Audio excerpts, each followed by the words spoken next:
Hello friends, मेरा नाम doctor दीपक धनखड़ है और जैसा कि आपको पता है मेरे चैनल पर रेगुलर ऐसी इंफॉर्मेटिव वीडियोस आती रहती हैं जो एक पेशेंट के लिए बहुत जरूरी है देखना। इन वीडियोस को देख के घर बैठे ही आपको ऐसी नॉलेज मिल जाती है जो कंसल्टेशन से भी नहीं मिल पाती, क्योंकि कंसल्टेशन में जो है मेडिको लीगल टर्म्स में या फिर मेडिकल टर्मिनोलॉजी यूज होती है जो आप समझ नहीं पाते, सिर के ऊपर से जाती है। और इन वीडियोस में मैं बात करता हूँ एक नॉर्मल आदमी के दृष्टिकोण से, जो एक आम आदमी जिसने कभी मेडिकल फील्ड का एम भी नहीं पढ़ा लेकिन वो सारे बेसिक कॉन्सेप्ट समझ जाता है। और मेरे हिसाब से तो एक सीकेडी पेशेंट जो बिल्कुल मेडिकल बैकग्राउंड से उससे बेटर तरीके से आप समझ जाओगे अगर आप इन पूरी सीरीज को अच्छे से फॉलो करेंगे। तो चलिए आज की वीडियो पे आगे बढ़ते हैं। आज की वीडियो का टॉपिक है हमारा फॉस्फोरस। फॉस्फोरस शब्द सुना होगा लेकिन शरीर में क्या रोल है वो आपको पता नहीं है। तो फॉस्फोरस एक मिनरल है जो आपकी बॉडी डाइट से एक्वायर करती है। और आगे बढ़ने से पहले बता दूं, फॉस्फोरस और पोटेशियम दोनों अलग अलग चीजें हैं, दोनों में कंफ्यूज होने की नीड नहीं है आपको। पोटेशियम का अलग काम है, अलग उसके जो है सिम्टम्स हैं, अलग रिस्क फैक्टर्स हैं। फॉस्फोरस के अलग रिस्क फैक्टर्स हैं। पोटेशियम बता दूं ज्यादा रिस्की है एज कंपेयर टू फॉस्फोरस। तो अब फॉस्फोरस का बॉडी में काम क्या है? जो फॉस्फोरस है आपकी हड्डियों को, दांतों को मजबूत बनाता है। फॉस्फोरस की वजह से आपकी बोन्स जो है वो स्ट्रॉन्ग रहती है। मसल्स और नर्व्स में के फंक्शनिंग में इसका काफी अहम रोल है। और सेल जो एनर्जी प्रोड्यूस करता है उसमें भी फॉस्फोरस का बहुत अच्छा रोल है। सेल को एनर्जी प्रोड्यूस करने के लिए फॉस्फोरस की जरूरत होती है।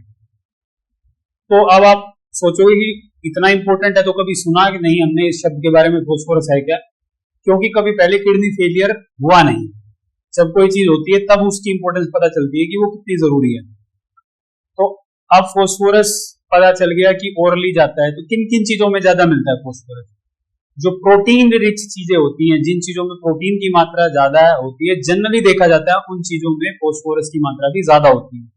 जैसे कि अंडा, दूध, पनीर, इन सब में फॉस्फोरस की मात्रा ज्यादा होती है। तो अब फॉस्फोरस फिर नॉर्मली देखने को क्यों नहीं मिलता बॉडी में ज्यादा?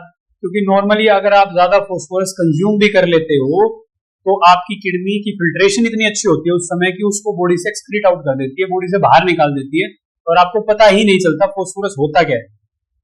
लेकिन असल गड़बड़ जब शुरू होती है जब किडनी फेलियर की तरफ जाना शुरू करती है और किडनी का ईजीएफआर यानी फिल्ट्रेशन रेट कम होना शुरू होता है। अगर आपको अभी तक ईजीएफआर के बारे में पता नहीं है तो आप मेरे यूट्यूब चैनल पर जाकर प्रीवियस वीडियो देख सकते हैं, उसमें ईजीएफआर को मैंने काफी डिटेल में एक्सप्लेन किया है। चलिए अपने टॉपिक पर वापस आते हैं। तो अब फॉस्फोरस रिच चीजें आप खा रहे हैं, किडनी आपकी कॉम्प्रोमाइज हो, फॉस्फोरस बढ़ता जा रहा है। तो बढ़ रहा है तो एक नॉर्मल लिमिट भी होगी, जिससे ऊपर बढ़ेगा तो हम उसे कहेंगे कि बढ़ गया। 2.5 टू 4.5 जो है फॉस्फोरस की नॉर्मल लिमिट कंसीडर की जाती है इररिस्पेक्टिव ऑफ जेंडर, मेल और फीमेल। इससे ऊपर जाएगा तो उसे कहेंगे हम हाइपरफॉस्फेटेमिया और इससे कम होगा तो उसे बोलेंगे हाइपोफॉस्फेटेमिया। तो हाइपो का आज हम कोई डिस्कस नहीं करेंगे, आज हम करेंगे हाइपरफॉस्फेटेमिया की डिस्कशन कि आपका जो फॉस्फोरस है नॉर्मल लिमिट यानी 4.5 से ऊपर चला गया। तो जब नॉर्मल लिमिट से फॉस्फोरस ऊपर जाएगा तो क्या क्या देखने को मिलेगा आपको? सबसे पहला और सबसे इंपॉर्टेंट, और एक नॉर्मल से नॉर्मल आदमी ने ऑब्जर्व किया होगा कि कैल्शियम का कितना ही सप्लीमेंट वो खा ले उसका कैल्शियम बढ़ ही नहीं रहा है। तो आप जस्ट कैल्शियम के नीचे देखेंगे तो आपको लिखा मिलेगा फॉस्फोरस, और आप देखेंगे कैल्शियम घटा है और फॉस्फोरस बढ़ा है।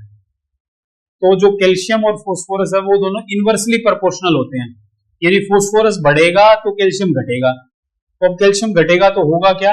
आपकी बोन्स जो है वो कमजोर हो जाएंगी, आपके जो टीथ है वो कमजोर हो जाएंगे, स्किन में इरिटेशन होने लगेगी, आपको इचिंग होने लगेगी।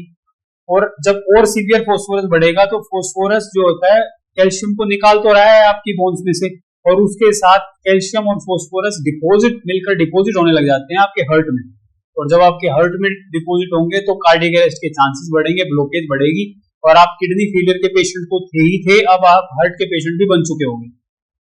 तो आप इतनी सारी चीजों को सुनने समझने के बाद ये तो समझ गए हो कि फॉस्फोरस है तो एक जरूरी चीज, और अब आप ये भी समझ चुके हो कि बढ़ता क्यों है।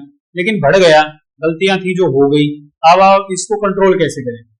तो जैसे पोटेशियम के केस में हमने किया था, सबसे पहले तो इसका इंटेक कम करो। आप इसको खाओगे कम तो जो है फॉस्फोरस बॉडी में जाएगा कम, तो कम ही जाएगा तो किडनी की कैपेसिटी फिल्ट्रेशन की कम है तो मैनेज हो जाएगा, फॉस्फोरस दिखेगा ही नहीं आपको आपकी रिपोर्ट्स में बढ़ा हुआ। अब चलो आपने खाना भी कम शुरू कर दिया, लेकिन अब आपकी बॉडी में डिपॉजिट है उस फॉस्फोरस को कैसे निकालें? तो उसके लिए फॉस्फोरस बाइंडर्स आते हैं जो आपके एलोपैथी वाले डॉक्टर साहब, नेफ्रोलॉजिस्ट जिसको आप दिखा रहे हो, वो लिख सकते हैं आपको, और जिससे आप अपने बढ़े हुए फॉस्फोरस को जल्दी कंट्रोल कर सकते हो। लेकिन जो फॉस्फोरस बाइंडर्स होते हैं उसके साइड इफेक्ट्स भी हैं। तो अब आपको एक तीसरा रास्ता बताते हैं जिसमें ना तो आपको कोई मेडिसिन खानी और ना कोई साइड इफेक्ट आएगा। तो जैसा कि पोटेशियम के केस में हमने बात किया था, उसे बोलते हैं हम लीचिंग ऑफ वेजिटेबल। और अब आपको लीचिंग ऑफ वेजिटेबल्स भी नहीं पता है और आपने पोटेशियम वाली वीडियो भी नहीं देखी, तो पहले तो पोटेशियम वाली वीडियो देखो और फिर मेरे चैनल पर जाकर लीचिंग ऑफ वेजिटेबल वाली वीडियो देखो, जिसमें मैंने बताया कि नेचुरली आप अपने घर पर फ्रूट्स और वेजिटेबल्स में से एक्सेस पोटेशियम और फॉस्फोरस को दोनों कैसे निकाल सकते हैं।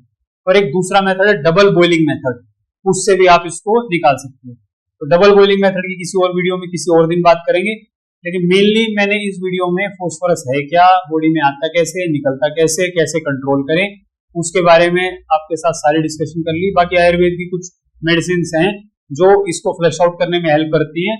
तो अगर आपको सीकेडी का इशू है, पोटेशियम बढ़ा है, फॉस्फोरस बढ़ा है, क्रिएटिनिन बढ़ा हुआ है, यूरिया बढ़ा हुआ है, ईजीएफआर कम है, डॉक्टर साहब ने आपको डायलिसिस के लिए बोल दिया है, डायलिसिस करा रहे हो या ट्रांसप्लांट करा चुके हो, ट्रांसप्लांट रिजेक्ट हो चुका है, तो आप मेरे से मिल सकते हो मेरे क्लिनिक पर। मैं सैटरडे और संडे 2 दिन नजफगढ़ दिल्ली में बैठता हूँ, सुबह 11 बजे से लेकर शाम 6 बजे तक। और क्लिनिक की लोकेशन और क्लिनिक पर कैसे आना है, किस दिन आना है, सारी इंफॉर्मेशन के लिए आप हमारे क्लिनिक के व्हाट्सएप नंबर 9625400576 पर व्हाट्सएप कर सकते हैं। और या फिर आप नजफगढ़ से काफी दूर हैं, 300, 200, 400 किलोमीटर्स, तो प्ले स्टोर पर हमारा ऐप है डॉक्टर दीपक धनखड़ के नाम से, उसको आप डाउनलोड करके ऑनलाइन अपॉइंटमेंट भी बुक कर सकते हो, जिसमें आपकी मेरे से डायरेक्ट वीडियो कॉल पर बात होगी। और ये हर वीडियो में मैं बोलता हूँ, जब तक आपकी मेरे से बात ना हो तब तक आप कोई मेडिसिन ना लें। जिस डॉक्टर को दिखाना है उसी से आपकी बात होनी चाहिए और तभी आपको ट्रीटमेंट शुरू करना चाहिए। आप सभी का इस वीडियो को देखने के लिए धन्यवाद।